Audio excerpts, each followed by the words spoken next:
To read imports in PDF battery, the process is relatively straightforward. Begin by obtaining promo codes, which can be done by opening a browser, searching for Heroes Battleground promo codes on Google, and then selecting the first few websites that appear in the search results. These websites typically offer a range of promo codes that can be used to earn rewards.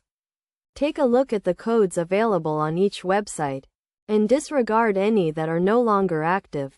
Once you have selected a code, you can proceed to apply it. To do this, open the blog logs player and wait for it to load. From there, access the Heroes Battleground section, which may take a few moments to load. Navigate to the top menu. Click on the gift icon, and this will open the Game Pass shop where various purchases can be made. However, currently, there is no option to input the promo code in this section. It has been noted that the feature to input codes will be added once a certain milestone is reached, specifically 500k likes. For now, it's a matter of waiting until this feature becomes available.